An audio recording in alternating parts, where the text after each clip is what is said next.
So again, this is a true story, correct? Yes. And the true story is, I give you the floor, sir. Because you'll do a better job than me trying to recap it. How much time do we have? Whatever you wish. There's a lot. I know you've got a heart out at some point later this hour, so you go as you wish. There's a lot to unpack. It's a true story about the Broberg family that they were in Pocatello, Idaho in the early 70s. Mm-hmm. They befriended another family that moved into town. They were a close-knit Mormon community. And the patriarch of the other family is a master manipulator and predator, and not only groomed their daughter and kidnapped her twice, but also groomed the parents and manipulated them by having relationships, inappropriate relationships with both parents in order to get to the daughter. So it's a very complex story about grooming and manipulation and just, some really, really light stuff. Damn. Yeah, it's a lot. It's a lot to unpack. And the predator played by the actor Jake Lacey, who people know from The White Lotus. Of course, the amazing Jake Lacey. He's terrific. He's fantastic. fantastic. And we saw Anna Paquin in as well. And quite different than the last time I saw her as Brenda Warner in American Underdog. That is true. Different role. Very true. I must say. Maybe a similar hair curl, perhaps. And then everything else diverges. Yeah. And then look at you, man. Yeah. Look at you in this role. And you're kind of like, if I didn't know you personally, kind of unrecognizable in your lid there. It looks like I'm saying, you want me to have this hairstyle for how long? So let's bring that up, because the last time you were on here was to promote another amazing thing that you were amazing in, The Offer. Oh, thank you, Pop. Which, I told you off air and whatever. Spectacular. Oh, and you spectacular in it. The fact there were no nominations is outrageous. Oh, I can say it. Keep going. You sit there. Outrageous. I love it. Insane. Outrageous. I'll take it. Okay. But you were here in a very rakish lid that looked great on you. I appreciate that. Had no idea, though. It was also quite functional. Yes. Because same jacket, by the way. Which is that right? I'm now realizing same jacket. I didn't mean to same outfit. call you out no, like it's that. all, no, I don't care. It's all right. I'm nothing but if things are I'm all not right consistent. Things are all right. I'm consistent. But there's a reason why. Because you literally shaved your head for this role. Like, what now? Look at you. Yeah, that was the haircut that I was given. There was there were conversations very, very early on as to what the look of the show is going to be like, and I'm playing a real person. Bob Broberg was a person that actually really existed, yes, and sir. so he had a very distinct hairstyle. And so the conversations were, how do we want to approach this? And I went from a very practical standpoint of said, okay, well, what is going to be the thing that looks best on camera that will be the least amount of time in a hair and makeup trailer? And they said, well, the answer to that is shaving half of your head. And I said, okay, let's do it. And this was the photo that I sent out to everybody the day that you did it. I did it. That's freshly shorn half head. Yes, and here's what I've learned. If you have not heard from somebody in a long time, if they've ghosted you and they're not returning your phone calls or texts, get one of those hairstyles, zap it to them, and you will hear back from them in under a minute flat. Like right away. I heard back from every single person I texted when I texted them that photo. Yeah.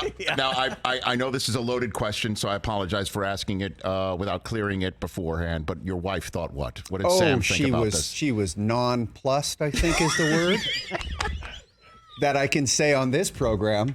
I don't know if this was some other sort of show. Maybe I could use the actual word. She was nonplussed. It's very rare. Which is bad. It's bad. It's just the reaction. It was just bad because there's so many facets to it that were unfortunate. The one that I found that was the oddest. Yes. Was that the hair at the back of my head Yes. was not used to being in the front of the class. So it just didn't know what to do or where to go. They're like, we're not used to this. Where do we go? Do we go to the right? Do we go to the left? Or we're just going to go straight up? We're going to go straight up. Like literally. Full-on revolt. My hair had no idea what was going on. And inevitably I just looked like the Heatmeister from, one of those like... one of those Christmas cartoons. I went full claymation. Yeah, there it is. Damn. Yeah, so it was just a lot of like, well, I guess we're doing this. And the weird thing is too, and it's 100% true. I was like, yeah, let's do it. Like let's do this. And I sort of was told like, yeah, this is like a galvanizing thing. Like everyone's gonna really, it sets the tone, right?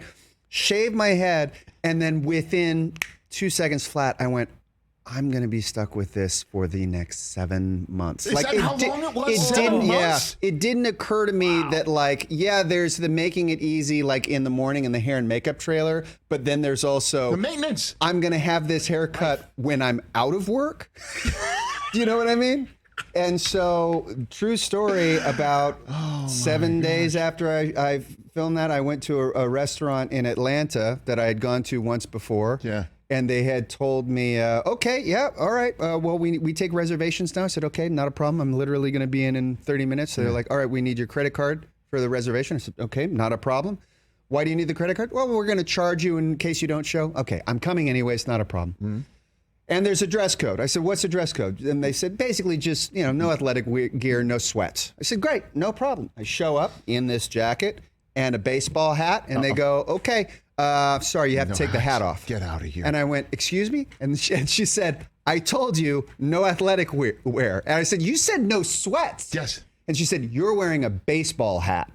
And so I had to sit in a restaurant, and thank goodness they put me in the corner of the restaurant. It was like Blair Witch. I was just sitting in the corner of the restaurant, just hate eating this food, just going like, I am never coming back here again, ever. I thought the punchline of this story would be, okay, you can wear the hat. No. Because there are other patrons. No. They said, you can't wear it, sorry. So you had to promote the offer, like go to premieres and whatever for this Dynamite A-list program, wearing this lid and all that sort wearing of stuff. that hat. And now that hat, by the way, yes, sir. Here's what I've learned. That hat in London, that's a totally different vibe. Oh, of course. In London, I'm a gentleman.